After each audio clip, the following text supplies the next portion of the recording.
अनंत T दे refresh हमी. संतोष देशमुख प्रकरणातील आरोपांवरती धनंजय मुंडे यांनी स्पष्ट शब्दात उत्तर दिलंय. पाहूयात.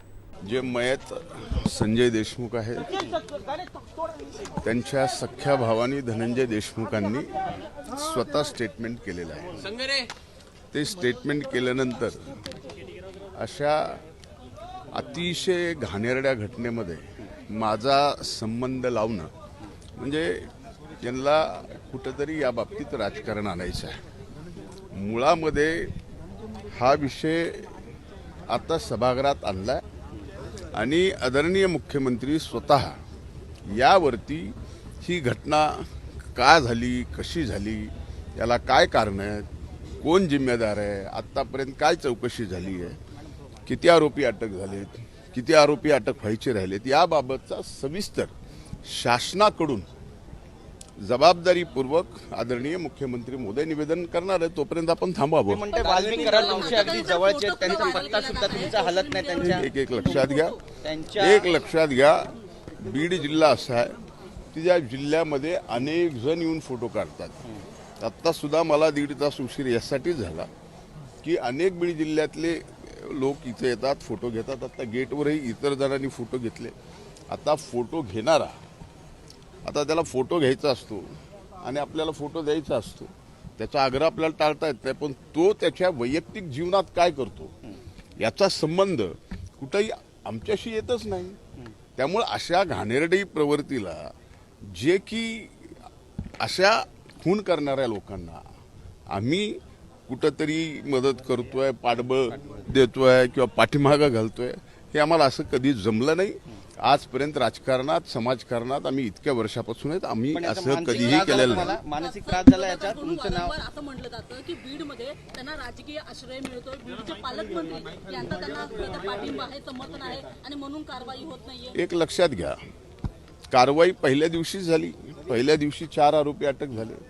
बाकीचे जे काय आरोपी आहेत त्याबाबत पोलीस स्वतः लक्ष घालून त्यांना अटक करण्यासाठी जवळजवळ 8 वेगवेगळ्या टीम त्यांनी तयार केलेल्या आहेत आणि तेही नक्कीच त्यांना सुद्धा लवकरात लवकर अटक केली जाईल. एक्स्टॉर्शनचं एक रॅकेट होतं असं पण म्हटलं जात आहे. मुळामध्ये याच्यात एक्स्टॉर्शनचा प्रश्न आला कसा हा सगळा मुद्दा आहे.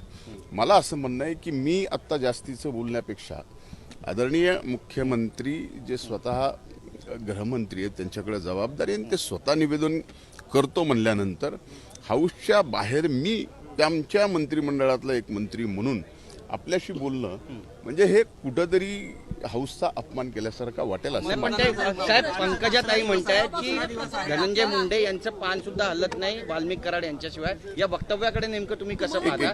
थेट तुमचं नाव त्यांच्याशी जोडलं जातं ज्यांच्यावर आरोप आहे. एक लक्षात घ्या, लोकसभेच्या निवडणुकीपासून किंवा महायुतीचं सरकार आल्यापासून, महायुतीमध्ये राष्ट्रवादी काँग्रेस पक्ष गेल्यापासून ह्या सगळ्या गोष्टी आपल्याला माहिती आहेत की माझा असेल किंवा पंकजाताईंचा असेल, जी खाली काम करणारी जी टीम आहे अशी असंख्य लोकांची टीम आहे. त्यामध्ये एक वाल्मिक कराड आहेत. आता त्यांच्यावर गुन्हा दाखल होणं, ते का केला आहे, कशामुळे झाला आहे, त्यांचा संबंध किती आहे, काय, या सर्व गोष्टी आदरणीय मुख्यमंत्री महोदयांच्या निवेदनामध्ये स्पष्टपणाने येतील. वाल्मिक कराडबाबत तुमची भूमिका काय? एक मिनिट, ते आहेत आता भूमिका काय बोलायची, ते माझ्या जवळचे आहेत तर आहेतच, त्यात काय मी नकारणार थोडाच आहे. मंत्रिपदाच्या वाटपानंतर असं चर्चा सुरू झालेली आहे की तुम्हाला मंत्रिपद मिळू नये यासाठी सुद्धा अनेकांनी लॉबिंग केलं होतं या प्रकरणानंतर. त्यावेळी एक लक्षात घ्या, मला दुर्दैव या गोष्टीचं आहे की समजा मी वाईट आहे तर माझ्यावरती आरोप करा, एका जातीवरती आरोप करणं, एका पूर्ण जातीनं अशा प्रकार करणं आणि तिथं येऊन ज्या पद्धतीने ज्या नेत्यांनी अशा पद्धतीनं एकतर विधानसभेच्या निवडणुकीनंतर बीड जिल्ह्यामध्ये पुन्हा आम्ही जातीय सलोखा अतिशय पद्धतशीरपणानं या ठिकाणी जपला आणि त्याची सुरुवात विधानसभेच्या निवडणुकीनंतर अतिशय व्यवस्थितपणे चालू होती. अचानक ही दुर्दैवी घटना घडली आणि ही घटना दुर्दैवी आहेच. जे खून झाला आहे तो झालाच आहे आणि ज्यांनी केला आहे त्यांना कठोरातली कठोर शिक्षा व्हावी आणि जी कुठली SIT नेमायची, CID नेमायची, आणखीन कुठल्या नेमायच्या त्या बिलकुल नेमाव्यात आणि ज्यात जे कोणी असतील त्याच्यामध्ये बाहेर यावेत आणि त्यांना शिक्षा व्हावी या मताचा मी आहे.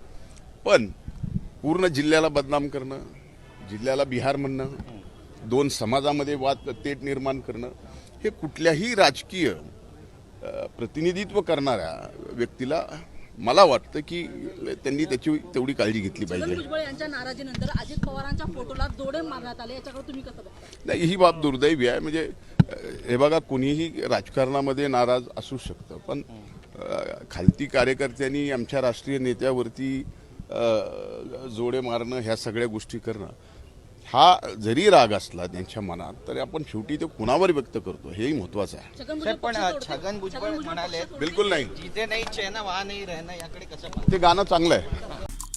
आमचे दिवसभरातले सर्व अपडेट्स, ताज्या घडामोडी आणि थेट लाईव्ह पाहण्यासाठी सबस्क्राईब करा, लाईक करा कोकणचं नंबर 1 महा चॅनल कोकण 7 लाईनचं YouTube चॅनल.